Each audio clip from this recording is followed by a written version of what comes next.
A little girl fainted beneath the Christmas tree in his building, and when the billionaire lifted her into his arms, he never imagined she would change his entire life.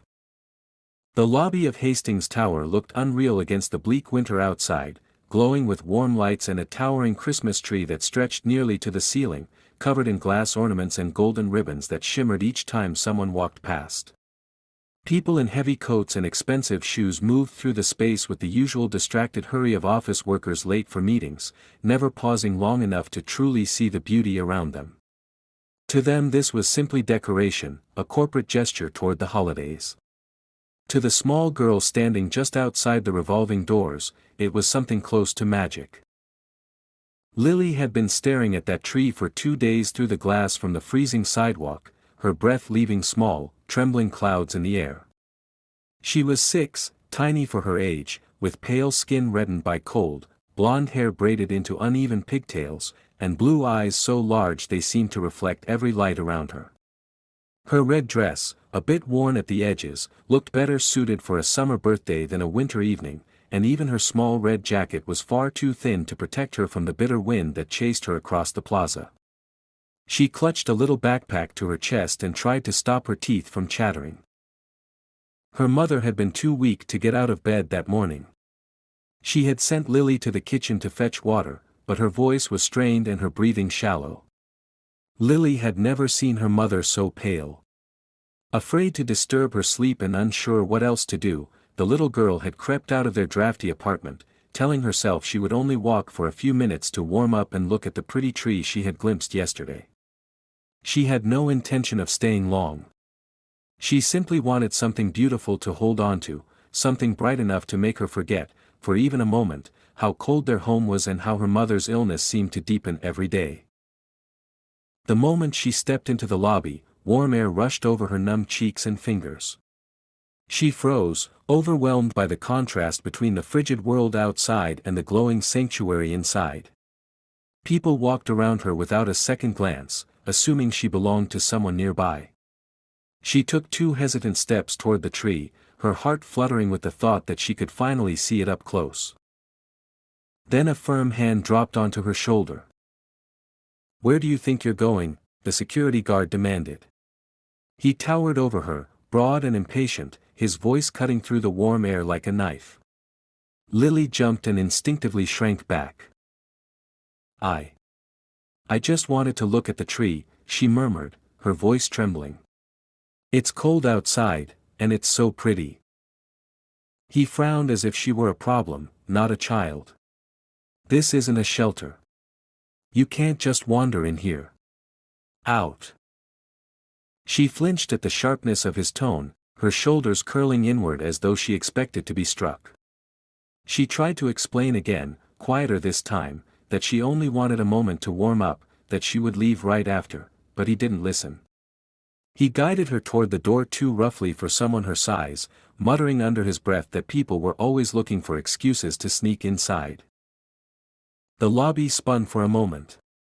The heat, the hunger, the fear, the long walk in the cold, everything crashed together. Lily tried to steady herself, but her knees wobbled. She whispered words that barely made it past her lips. I just wanted to see the tree." Her vision blurred. The golden lights became streaks. The floor rushed upward. She didn't feel herself hit it. Across the lobby, the elevator chimed. Andrew Hayes, the billionaire owner of Hastings Tower, stepped out with a folder under his arm and the posture of a man accustomed to being obeyed. He was dressed in a light blue suit that contrasted sharply with his dark hair and clear blue eyes that immediately fixed on the small figure lying motionless on the floor. He did not hesitate. He strode forward, his expression tightening as he knelt beside her. "Why is there a child on the ground?" he demanded, not raising his voice, but delivering each word with unmistakable authority. The guard stammered, already pale. She came in without permission, I told her to leave and she." Andrew didn't listen to another syllable. He was already lifting Lily gently into his arms, feeling how light she was, how cold. Her head fell weakly against his shoulder. Something in his chest twisted, something he hadn't allowed himself to feel in years. "Call a doctor," he ordered to the staff gathering nearby. "Now. And find out everything you can about this girl." He turned toward the elevator with the unconscious child held firmly against him. "She's coming with me." As the doors closed, the lobby fell silent except for the soft hum of the Christmas lights and the distant echo of Andrew's footsteps carrying a life that had just, without either of them knowing it yet, begun to intertwine with his own. Andrew carried the unconscious girl through the hushed corridor leading to his private office suite, his step steady but his mind racing.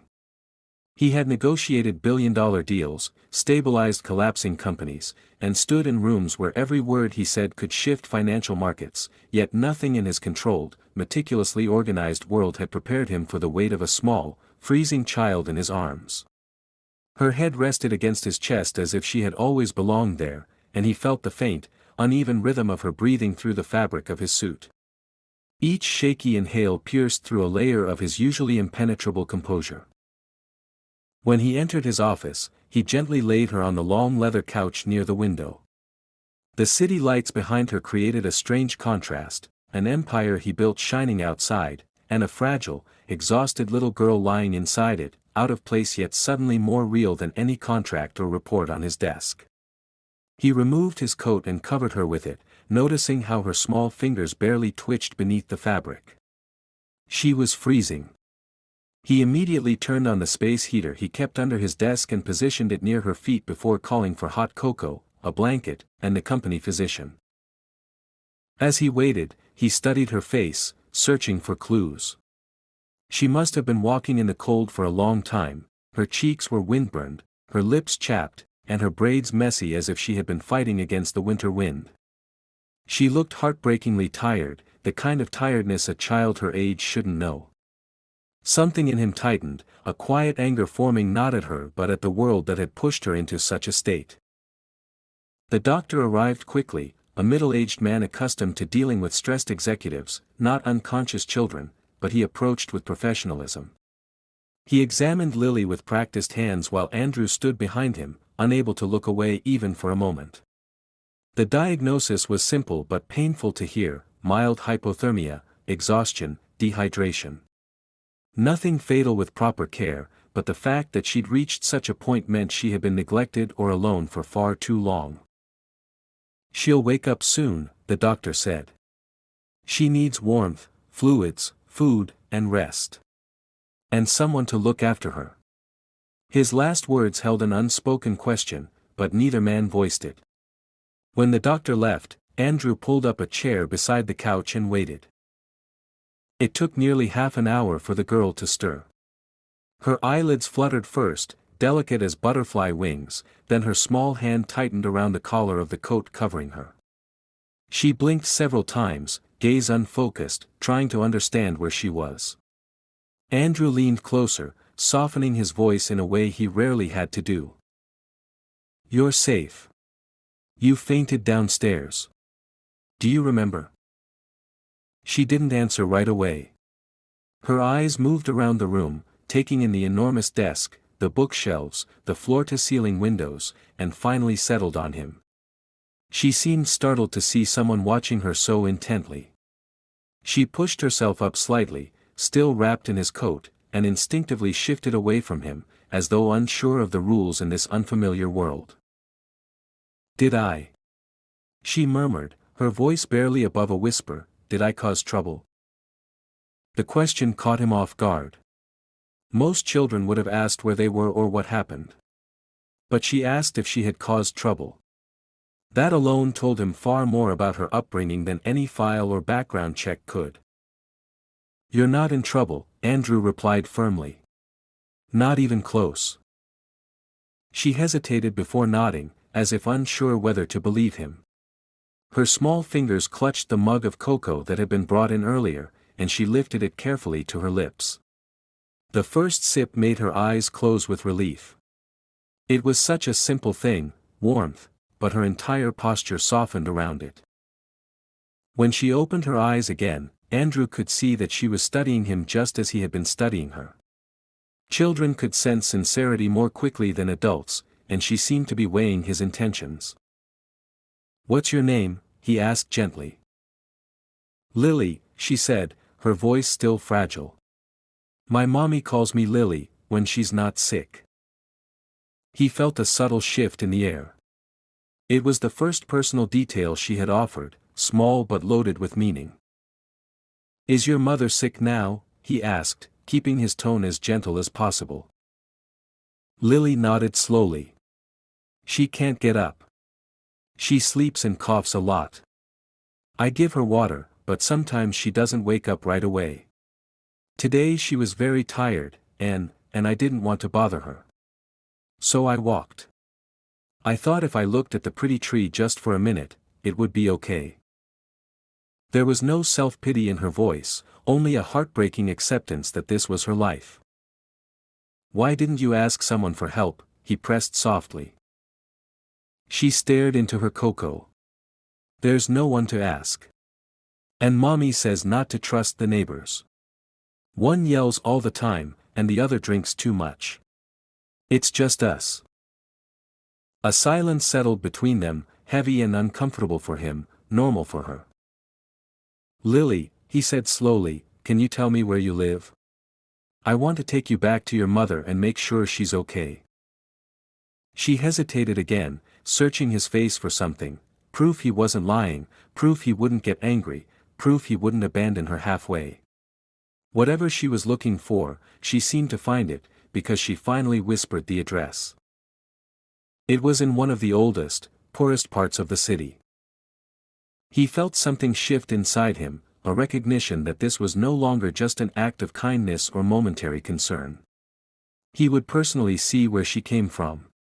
He would make sure her mother received help. And he would make sure Lily was never again left to freeze on a sidewalk because she had nowhere else to go. He rose, helping her to stand. His coat slipped from her shoulders, and he draped it back over her carefully. "We're going now," he said. "You stay close to me." She nodded, small and obedient, though her eyes betrayed how overwhelmed she was. As they walked toward the elevator, she glanced back at the Christmas tree through the glass walls and whispered so quietly he almost didn't hear it, "I only wanted to see something beautiful." He looked down at her, realizing more with every step that the true tragedy was not her fainting or the cold, it was the fact that she expected nothing more from the world than a few moments in front of a Christmas tree. And for the first time in years, Andrew felt something unfamiliar tug sharply at his heart, the desire to protect someone other than himself. The car ride toward Lily's neighborhood carried a heaviness that settled in Andrew's chest the farther they drove from the shimmering towers of downtown. The bright lights and polished sidewalks slowly gave way to dimly lit streets, cracked pavement, aging apartment blocks, and storefronts with peeling paint. It was a part of the city he rarely saw anymore, not because he considered himself above it, but because his life had moved so far away from anything resembling struggle that these streets had become almost unreal to him. But as he watched Lily sit quietly beside him, wrapped in a blanket and staring out the window with wide, worried eyes, he realized how painfully real they were for her. She held her little backpack close, hugging it like a shield. Every time the car turned sharply or slowed down unexpectedly, she tensed up, as though expecting something bad to happen. She didn't speak, but Andrew could feel her fear as if it were a tangible presence drifting around the back seat. He wanted to comfort her, to promise that everything would be all right, but he knew he didn't have the right to make promises he wasn't yet sure he could keep. When the car finally pulled up to a narrow, run-down building with flickering hallway lights visible through old windows, Lily let out a soft breath that sounded almost like relief and dread at once. She unbuckled her seatbelt slowly, as if preparing herself mentally before facing whatever waited inside. "This is home?" Andrew asked gently. She nodded. "It's okay inside, sometimes. Mommy keeps it clean." Her fingers twisted anxiously into the fabric of the blanket. "But the heater doesn't always work. And the neighbors, they yell a lot." She spoke as though this were normal, as though every child experienced such things. Andrew felt a tightening in his throat. He opened the car door for her, and she took his hand without hesitation, her small fingers cold even after the drive. The hallway inside smelled faintly of mold and stale cigarettes. 2 apartment doors had broken locks, and one had a crack running through the wood. Lily walked quietly, her footsteps cautious out of habit, not wanting to disturb anyone. Andrew followed her, feeling out of place yet determined. She stopped at a door with peeling paint and gently turned the knob. It wasn't locked. The door creaked open. The apartment was dim, the only light coming from a small lamp on the kitchen counter. The air felt cold enough to sting his skin. He immediately noticed a blanket on the floor near the heater, likely where Lily slept when her mother took the bed. There were cups by the sink, a few crumpled tissues on the table, and a faint scent of medicine. "Mama?" Lily whispered, stepping inside. Her voice echoed slightly, the silence answering her before anything else. She walked straight toward the bedroom, and Andrew followed at a respectful distance. On the bed lay a woman in her 30s, her pale face half hidden by tangled blonde hair. She was breathing, but barely, each inhale shallow and strained. She didn't react when Lily touched her shoulder. "Mama. I'm home," Lily said softly. "I brought someone. He wants to help." The woman did not open her eyes. She didn't even stir. Andrew approached, bending over the bed. One look was enough for him to understand that this was not simple exhaustion or a passing cold, she needed immediate medical attention. Her skin was clammy, her lips slightly blue, and her fingers trembling where they rested. She had been deteriorating for days, maybe weeks. "Has she seen a doctor?" he asked quietly. Lily shook her head. "No money, and she said she didn't want to leave me alone. She said everything would get better soon." He exhaled slowly, feeling the kind of anger that doesn't explode outward but instead grows deep inside, the kind that fuels action. He took out his phone. "I'm calling an ambulance," he told her. "Your mom needs help right away." Lily's eyes widened in alarm. "Will they take her away? Will they make me go too?" He knelt beside her. "They'll take her where she can get better. And you're coming with me. I promise, you won't be alone tonight." She searched his face, looking for any sign that he might break that promise. Whatever she saw there made her shoulders relax a little. She nodded and squeezed his hand. Within minutes, paramedics arrived. They gently lifted Lily's mother onto a stretcher, securing her oxygen mask. Lily watched, shaking, as they carried her down the stairs and out into the ambulance. Andrew kept a steady hand on her back, guiding her calmly, speaking softly when she looked on the verge of tears. When the doors closed and the ambulance pulled away, Lily stood motionless on the sidewalk, her braid falling over her shoulder, her blue eyes reflecting the flashing lights as they disappeared into the night. She looked impossibly small against the cold wind. Andrew crouched down in front of her. "We're going to the hospital too," he said. "You'll be with your mom." She nodded, but the tears finally spilled over, running down her cheeks silently. She didn't sob or wail, she cried in quiet, trembling breaths, as though she had spent years learning how to hide her pain. Andrew felt something break inside him at the sight. He lifted her gently, and she wrapped her arms around his neck, burying her face in his shoulder, seeking warmth and safety instinctively. It was a kind of trust he did not take lightly. As he carried her back to the car, he realized this wasn't simply about rescuing a child who fainted in his building. It was about stepping into a life full of cracks and trying to mend them, even if he didn't yet know how. And somewhere in the midst of this realization, a quiet thought formed in his mind: he would not allow this little girl to return to such a life again. Not now. Not ever. The hospital was bright in a way that felt harsh rather than comforting, with white lights reflecting against polished floors and the distant echo of hurried footsteps. Andrew carried Lily into the emergency wing, her small arms locked around his neck, her cheek pressed against his shoulder as though burying herself deeper could somehow shield her from the fear tightening her little body. Nurses led them quickly to a waiting area while Lily's mother was rushed beyond double doors the child wasn't allowed to cross. Lily's fingers clung to Andrew's jacket as though it were the only solid thing in a world that suddenly felt too unpredictable, too loud, too full of strangers. He sat down with her on a padded bench, keeping his arms steady and warm around her while the noise of the hospital filled the silence between them, intercom announcements, rolling stretchers, distant coughs, the beep of heart monitors. Lily shivered despite the heat, not from cold but from a fear she was too young to name properly. Each time the emergency doors swung open, she lifted her head slightly, hoping to see a familiar face, but lowered it again when it wasn't her mother. For several minutes Andrew said nothing, giving her space to process what had happened. He understood fear intimately, though his had never taken the form of losing a parent or navigating poverty. His fears had been about failure, betrayal, the cold expectations of the business world. Lily's fears were of an entirely different magnitude, softer but deeper, shaped by loneliness and uncertainty. When she finally raised her head and looked at him, her eyes were reddened but clear. "Are they going to make her better?" she asked quietly, afraid of the answer. He hesitated only long enough to choose his words carefully. "They're going to try their best. She's in the right place now. She wasn't safe at home like that." Lily nodded and looked down at her hands, fidgeting with a loose thread on the sleeve of his coat. She looked impossibly small, legs dangling off the bench without touching the floor.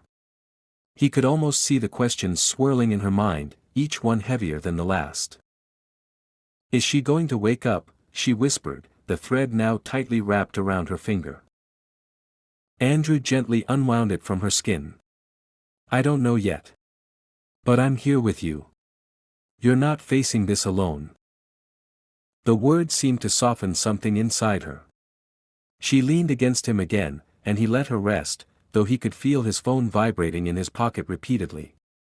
Emails, notifications, missed calls, his world demanding attention as it always did. But for once he ignored all of it. The only thing that mattered right now was the girl breathing quietly against his chest. A doctor finally approached, carrying a clipboard and wearing a tired but sympathetic expression.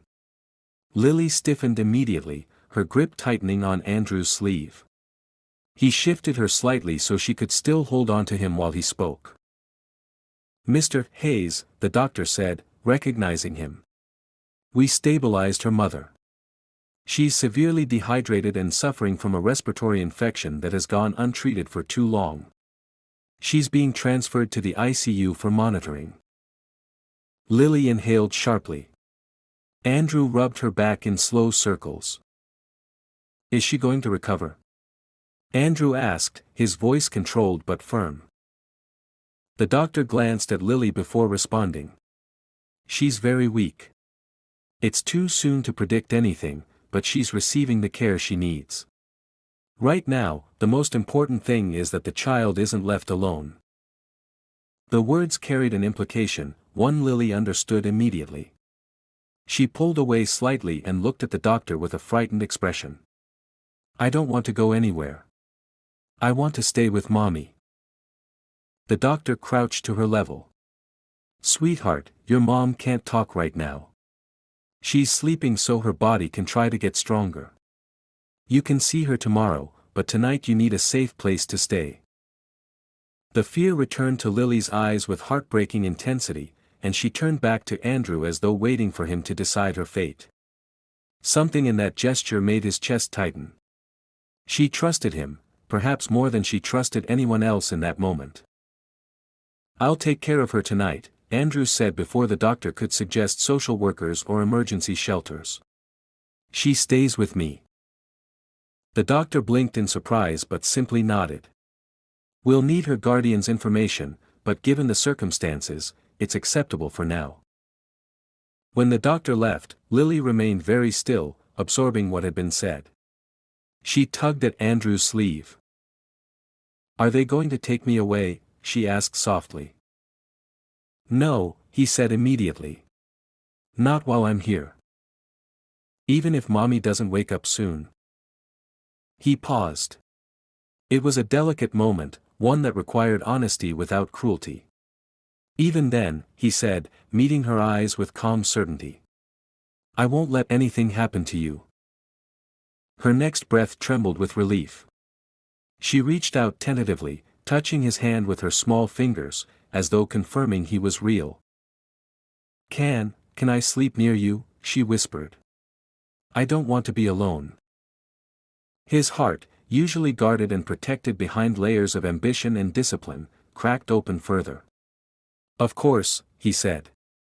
You stay with me tonight. He carried her back to the car once she grew too tired to walk, her arms wrapped around his neck again. This time she wasn't crying. She was simply exhausted and clinging to the first safe place she had found in a long time. The world outside the hospital was quiet, the cold air sharp, the city lights dimmer than usual. But inside the car, Lily rested her head against him and whispered one final question before sleep pulled her under. Do you think Mommy will see the tree with me when she gets better? Andrew tightened his hold around her, wishing he could promise a future he did not yet know. I'll make sure she gets that chance, he murmured. I promise. And as Lily drifted into sleep, he realized it wasn't only her mother's future that had shifted tonight, it was his own, bending in a direction he never expected, toward a responsibility he hadn't sought but could no longer walk away from. When Andrew carried Lily into his penthouse, the contrast between her world and his became painfully, almost violently clear. The elevator opened into a living space filled with warm lighting, polished stone floors, soft rugs, and floor-to-ceiling windows overlooking the glittering skyscape of the city. Everything felt expansive, luxurious, designed for comfort and control. It was a home built for a man who never lacked anything. And tonight it was the landing place for a child who had known only scarcity and uncertainty. Lily blinked in awe as he stepped inside with her still in his arms. She lifted her head slightly, her eyes scanning the enormous space, uncertain whether she was even allowed to look around. Her small voice broke the hush that seemed to settle over the apartment. Is this where you live? She asked quietly, as though afraid she might disturb something fragile. Andrew nodded, setting her gently on her feet near one of the plush rugs. She looked down immediately, curling her toes inside her worn shoes as if afraid to dirty the floor. He noticed and knelt to help her remove them. You're allowed to be here, he told her, softening his tone as much as he could. Nothing in this place is too good for you to touch. She hesitated before stepping further inside, clutching her backpack the way children clutch teddy bears. She moved with cautious steps, each one small and deliberate. Andrew watched her explore the room with the kind of fragile hope only a neglected child could possess. She reached the large window and stopped, mesmerized by the view of the city lights below. They flickered like stars trapped beneath the glass, and for the first time since he met her, Andrew saw the faintest hint of wonder in her eyes. It looks like magic, she whispered. He stepped beside her, his hands in his pockets. It really does, he agreed, though he had never thought so before tonight. He guided her to the guest room closest to his own, a soft space decorated in neutral colors. Lily paused at the doorway, unsure if she should enter. When he motioned gently, she walked inside and touched the edge of the bedspread with reverent fingers. I can sleep here. Yes. This room is yours for as long as you need it. She sat down carefully on the bed, hardly making an imprint on the mattress, and looked up at him. What if Mommy wakes up? I want her to know where I am. I'll call the hospital first thing in the morning, he said. And the moment she's awake, we'll go to her. Lily nodded, relieved but still overwhelmed. She hugged her backpack to her chest again until he gently coaxed it from her hands. Inside he found only a small stuffed rabbit missing an ear, a crumpled drawing, and a pair of mismatched socks. He placed the rabbit beside her pillow, noticing the way her shoulders relaxed just a little when she saw it there. Are you hungry? He asked. I can make you something to eat. She shook her head, then hesitated. Maybe, a little. He smiled faintly and led her to the kitchen. She followed him like a shadow, staying close as though afraid that if she stepped too far behind, he might disappear. He made her a bowl of chicken soup, nothing extravagant but warm and hearty. She sat on a tall stool and ate slowly at first, then more eagerly as the warmth spread through her. Halfway through, she paused, spoon hovering in midair. "Do I have to pay for this?" she asked, sincere and anxious. Andrew froze for a moment, stunned. "Of course not. My mom says we don't take things we can't pay for," she murmured. "You're not taking anything," he answered gently. "I'm giving it to you." She processed that carefully, her brow furrowing before she nodded. She resumed eating, though her eyes kept drifting toward him, studying him as if trying to decipher why he was being kind. After dinner he returned her to the guest room, turned down the covers, and dimmed the lights. She crawled under the blanket but didn't lie down. Instead she sat up straight, knees pulled to her chest, fingers twisting nervously in the fabric. He sat on the edge of the bed. "What's wrong?" he asked softly. She swallowed, staring at the blanket instead of him. I don't know if I'm allowed to fall asleep." "Why not?" "Because when mommy sleeps, I have to listen for her. And when the neighbors get loud, I stay awake until they stop. And sometimes I get scared something bad will happen while I'm sleeping." Her voice cracked. She wasn't crying, but the exhaustion behind her words shattered him more deeply than tears would have. "You're safe here," he said. "You don't have to listen for anything. There are no loud neighbors. No one will yell. And I'm right down the hall." She looked at him then, really looked, as if trying to decide whether to trust him with the last fragile piece of her courage. Slowly, cautiously, she lowered herself onto the pillow. "Will you leave the door open?" she whispered. "Of course." He rose to go, but before he reached the doorway, her small voice called out again. "Andrew." He turned. "Thank you for not leaving me alone." He didn't trust himself to speak right away. The simple sincerity of her words hit him harder than any business victory or personal achievement ever had. "You're not alone anymore, Lily," he said quietly. "Not tonight. And not after." She closed her eyes with a soft exhale, and within minutes she drifted into sleep, her face losing the tension that had etched itself into her features for far too long. Andrew stood in the doorway for a while longer, watching her breathe, realizing with a slow, unsettling clarity that the responsibility he had taken on tonight went far beyond temporary shelter. Something in his life had shifted irreversibly. And though he didn't yet know where this path would lead, he knew he couldn't turn back. Lily woke before dawn, long before the city outside the windows stirred to life, but she didn't move from where she lay. For the first time in a long while she had slept deeply, without jerking awake at every sound or checking whether her mother was breathing. The quiet in the penthouse was different from the quiet of her apartment. It was warm, safe, and full rather than hollow. Still, when she opened her eyes and saw the unfamiliar ceiling above her, panic flickered through her like a spark. It took only a moment for her to remember where she was, but even then her small body remained tense, unsure whether she had the right to stay here. She slid out of bed cautiously, her feet sinking into the thick carpet. The softness startled her. She wasn't used to floors that didn't feel cold underfoot. She stepped into the hallway, hesitating, listening. Somewhere deeper in the penthouse she heard a low voice. Andrew was awake. Following the sound, she made her way toward the living room and found him standing near the enormous window, talking on the phone in a serious tone that echoed through the open space. He was dressed casually now in a dark t-shirt and soft pants, a contrast to the powerful, polished image he carried at the office. He looked different like this, human, tired, almost vulnerable. She didn't understand his words about ICU reports, medical authorization, and transferring financial responsibility to his name, but she did understand the concern in his voice.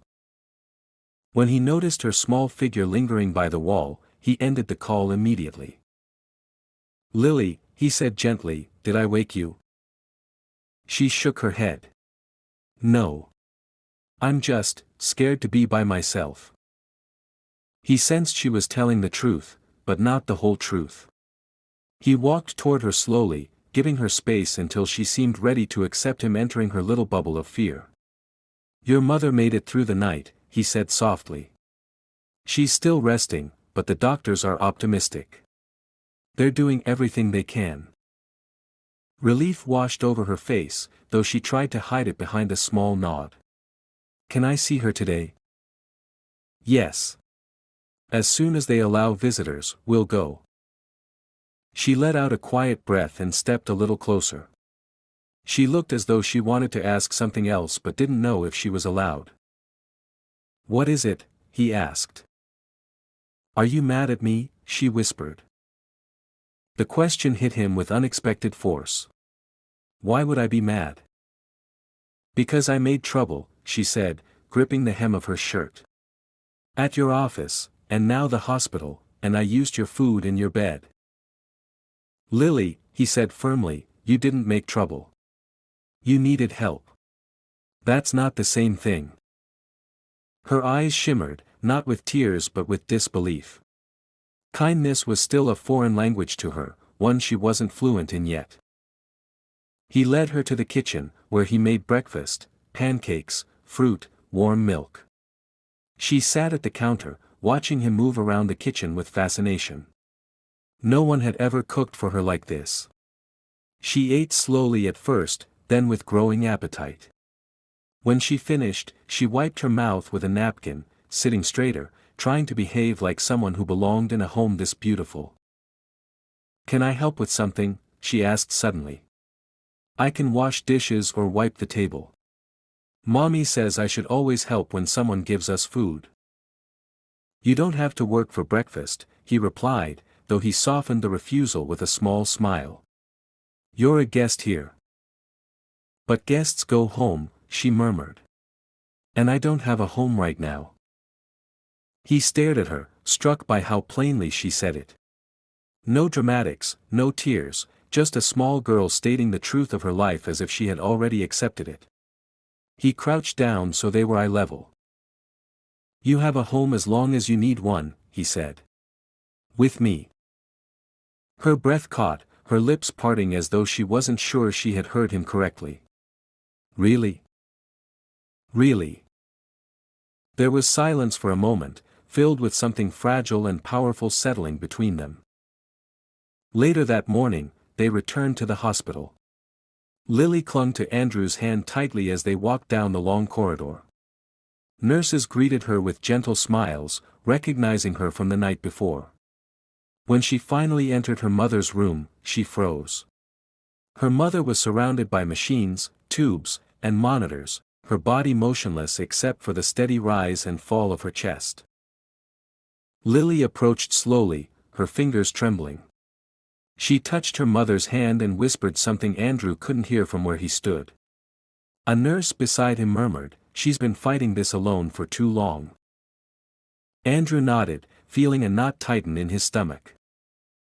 When Lily turned back to him, her eyes were wet but she didn't cry. She walked to him with quiet steps and reached for his hand. "I'm ready to go," she said. "Are you sure?" She nodded. "Mommy's sleeping. She needs to rest. And I'm tired too." He lifted her gently, holding her close. She rested her head on his shoulder, exhausted by emotion more than anything else. As they walked out of the ICU, he realized she trusted him completely in a way that terrified and humbled him. She clung to him not because he was a billionaire, not because he was powerful, but because he was the first person who hadn't walked away. Driving back to the penthouse, Lily finally spoke again, her voice soft from sleepiness. "Will you stay until Mommy wakes up?" He didn't even hesitate. I'll stay as long as you need. She nodded, her eyes closing as she drifted into sleep against him. And in that quiet moment, Andrew understood with absolute clarity that he was no longer helping a stranger's child out of obligation or guilt. He was caring for Lily because somewhere between the cold lobby floors and the sterile hospital lights, she had quietly carved a place in his life. And he had already decided he would do whatever it took to protect that small, unexpected piece of his heart. Andrew spent the next several days navigating a world that felt both entirely familiar and strangely transformed, because everything he did was now anchored by the small girl who had taken up residence in his penthouse and, unexpectedly, in his thoughts. Lily adjusted to the new routine as though she had been holding her breath her whole life and had finally found a place where she could exhale. Still, beneath her careful behavior and soft smiles lingered the constant shadow of worry about her mother. Andrew saw it every time she glanced at a silent phone or hesitated before asking if there was any news. Her fear lived beneath her skin like a quiet tremor, and he found himself wanting to shield her from every uncertain moment. One morning Andrew brought her breakfast in the living room, and she was sitting on the couch hugging her knees to her chest. She wasn't crying, but something about the way she stared at her feet told him her thoughts were heavy. When he sat down beside her, she leaned slightly into him without looking up, as if she had learned she could trust the space he offered. After a moment she asked, in a small voice, if people in comas could hear anything. Andrew didn't know for certain, but he told her the truth he hoped she needed to hear, that many doctors believed they could, and that her mother might be listening right now, gathering strength from her daughter's bravery. Lily nodded quietly, letting her fingers trace slow patterns on the couch cushion. As the days passed, Andrew's penthouse began to change in subtle ways. A stuffed animal he had bought sat on the end of the couch. Small shoes waited neatly by the door. A drawing Lily made, a messy but heartfelt picture of a tall man holding hands with a small girl, was taped crookedly on his refrigerator. Whenever Andrew walked by, that picture stirred something complicated inside him, something between protectiveness and a fragile hope he hadn't felt in years. His friends and co-workers noticed changes too. He stopped staying late at the office because he insisted on being home before Lily had dinner. He took fewer business calls in the evenings, proved to be more patient with people, and even smiled more often, though he hadn't realized it himself. One evening, after returning from another hospital visit where Lily's mother showed tiny but encouraging signs of progress, Andrew found himself sitting on the penthouse floor while Lily used crayons to draw on a large sheet of paper. She explained each strange figure with earnest seriousness, a series of boxes that represented rooms, a scribble of blue meant to be sad rain, a heart in the middle labeled Mommy's Heart Getting Stronger. When she finished, she handed him a crayon and told him it was his turn. He laughed awkwardly, admitting he hadn't drawn anything since grade school, but Lily insisted, poking his shoulder repeatedly until he took the crayon and surrendered to the moment. He drew a simple house. Nothing elaborate, just 4 straight lines and a triangle roof. Lily studied it, then asked him in a thoughtful whisper if the house was lonely. Andrew hesitated, realizing the question struck deeper than a child's innocent curiosity. He told her he didn't know, but she shook her head with the confidence of someone who believed she understood the truth better than adults did. She pushed the paper back to him and told him to draw someone inside. He frowned, unsure how to respond, until she scooted closer and rested her head against his arm in a silent demonstration of trust, and suddenly the answer felt obvious. Carefully, he added a small figure in the doorway, then another tall figure beside her. Lily inspected the drawing, smiled softly, then whispered that the house didn't look lonely anymore. She didn't say who the figures were supposed to be. She didn't need to. Andrew stared at the drawing for a long moment and felt an ache in his chest that was strangely gentle, as though something dormant inside him had begun to thaw. Later that night, when Lily was asleep in the guest room, Andrew lingered at her doorway, watching the slow rise and fall of her breathing. She looked impossibly small against the big bed, and yet her presence had shifted the entire atmosphere of the penthouse. He realized he was no longer simply helping a little girl through a frightening chapter. He had started imagining what life could look like with her in it beyond the crisis. The thought scared him almost as much as it comforted him. A few days later, while they were eating breakfast, the hospital called with news. Lily's mother had opened her eyes briefly. The doctors didn't know how long her awareness would last or when she might fully wake, but it was progress. Lily froze with her fork in hand, as though afraid to move too quickly and make the fragile hope crumble. When Andrew said they could visit right away, she slid off her chair and ran to get her coat, her small hands shaking. At the hospital, Lily stood by her mother's bedside holding her hand, whispering to her softly. Her mother's eyes fluttered open for a moment, and though she couldn't speak, she managed to squeeze Lily's fingers. The expression on Lily's face as she felt that faint pressure was something Andrew knew he would never forget. Relief, love, heartbreak, and cautious hope blended together into one trembling breath. She looked at Andrew as though silently asking whether she was dreaming. He only nodded, and she swallowed a sob that shook her whole body. Driving back home, Lily reached out from the back seat and touched Andrew's shoulder gently, as though she wanted to anchor herself to something steady. When he asked if she was okay, she whispered that she didn't want to go back to the old apartment alone when her mother woke up. She didn't ask him directly if she could stay, but the plea lay quietly inside her words, waiting. In that moment, Andrew realized he wasn't sure how he was supposed to let her go either. The road ahead was still uncertain, but one truth stood out brighter than everything else. The girl who had stumbled into his building out of the cold had become someone he could not imagine his life without. And deep down, he sensed she felt the same. Andrew arrived at the hospital early in the morning, long before visiting hours officially began, because the weight in his chest had not let him sleep. He had spent half the night pacing in the hallway outside the guest room, listening to Lily's breathing through the slightly open door, and wondering how a stranger's child had become the center of his decisions, his fears, and his sense of responsibility.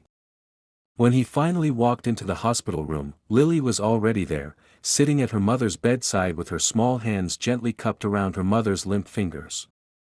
She looked up at him with a fragile kind of determination, as though she were ready to fight the entire world if that was what it would take to keep the tiny spark of progress alive. Her mother's eyes remained closed, but her breathing was stronger, less shallow, and every so often her eyelids twitched as if she were fighting her way back to consciousness. Andrew approached quietly, unsure whether he should speak or whether his voice might disturb the delicate balance of the moment. Lily tugged at his sleeve and asked if he thought her mother would wake up today. He didn't want to make promises he couldn't keep, but he also couldn't bring himself to extinguish the hope glowing in her eyes. So he told her that healing often happened in small steps, and today might be one of them. The doctor entered a few minutes later and confirmed that the improvements were real. He explained that the brain sometimes needed time to reconnect its pathways, and that familiar voices, gentle touches, and emotional anchors could make a difference. Lily listened with an intensity far beyond her years, nodding as though she were memorizing instructions for something sacred. Andrew caught the doctor's glance. It was a look that suggested he understood more about the relationship forming between the businessman and the child than either of them had admitted aloud. Hours passed in quiet conversation, whispered encouragement, and soft humming as Lily tried to recreate the lullabies her mother used to sing. At one point she leaned her head against Andrew's arm, and he instinctively wrapped an arm around her shoulders. She didn't cry, but he felt her trembling slightly, as though she were holding herself together by sheer will. Eventually, late in the afternoon, something changed. Lily's mother's fingers twitched beneath her daughter's touch, then curled weakly around them. Lily gasped so sharply the sound echoed across the room. Her mother's eyes fluttered open, unfocused at first, then slowly sharpening as they found her child's face. The expression that crossed her features was something raw and tender, a blend of confusion, relief, and overpowering love. She tried to speak but no sound came out, so Lily leaned forward and whispered that everything was okay, that she was safe, and that she hadn't been alone. Andrew stepped back to give them space, but Lily reached out and grabbed his hand with surprising strength, pulling him closer as though she wanted her mother to see him. Her mother's gaze shifted toward him, searching his face with a mixture of bewilderment and gratitude. There was recognition there too, not of him personally, but of the safety he represented. She squeezed Lily's hand again, then let her eyes drift closed, exhausted but present. The doctor confirmed that this was normal, that consciousness would come in waves at first, but the hardest part was over. Later, when the hospital room grew dim and quiet, Lily and Andrew stood in the hallway. Lily clutched his hand and asked in a hesitant voice whether her mother would need a long time to get better. He told her gently that recovery could take time, but she wouldn't have to go through any of it alone. She stared up at him with an expression that unsettled him, not because it was sad, but because it was so deeply trusting. She asked if she could stay with him until her mom was able to come home. The question was quiet, almost whispered, but it carried the weight of everything she had endured. Andrew knelt to meet her eyes and told her the truth: she already had a home with him if she wanted it. She didn't answer right away. Instead she stepped forward and threw her arms around his neck with a force that nearly knocked him off balance. He felt her relief in the way she held on, as though she had finally found something solid after months of sinking ground. In the days that followed, the small patterns of their shared life grew into something steady. Lily continued visiting her mother, who made slow but consistent progress. Andrew rearranged his schedule so he could drive them to the hospital every morning and help Lily with dinner every evening. The penthouse no longer felt like a pristine structure of glass and silence. It felt lived in, warm, changed by the presence of crayons on the coffee table, small shoes by the door, and the quiet sound of a child humming in the next room. When Lily's mother was finally discharged weeks later, still weak but improving, she broke into tears upon seeing Lily run into her arms. She thanked Andrew repeatedly, but he shook his head and insisted that the real strength had come from Lily. They drove home together, the three of them, and for the first time Lily sat in the back seat without clutching her hands nervously. She looked out the window with a calm that Andrew had never seen on her face before. When they arrived at the apartment, she took her mother's hand and proudly led her inside as though it were a place she had always belonged. Andrew followed them, feeling something in his chest settle into place, like a long-missing puzzle piece finally found. That night, after helping Lily's mother settle into the guest room, Lily tiptoed into the living room where Andrew was finishing paperwork. She stood there quietly until he looked up. Then she whispered that she wasn't afraid anymore. He asked why, and she answered simply that she knew he wouldn't let anything bad happen to them again. Andrew felt something warm surge through him at her words, a mixture of protectiveness and gratitude that this small girl believed in him so completely. When he tucked her into bed, she asked if things were going to be different now. He sat beside her and told her they already were. She thought about that for a moment, then reached for his hand the same way she had on the very first day, when she had collapsed under the glow of a Christmas tree and unknowingly changed the direction of his entire life. As he stood in the doorway watching her drift to sleep, Andrew realized that the world didn't feel cold or empty anymore. It felt fuller, more meaningful, reshaped by the presence of two people who had come into his life unexpectedly and taught him more about love, responsibility, and quiet courage than all the success in the world ever had. And in the soft light of the room, with Lily finally resting peacefully, Andrew understood that he didn't just want to help them through a difficult time. He wanted them to stay. He wanted this new life with them to be permanent. He closed the door gently, carrying that certainty with him like a promise that had already begun to take root.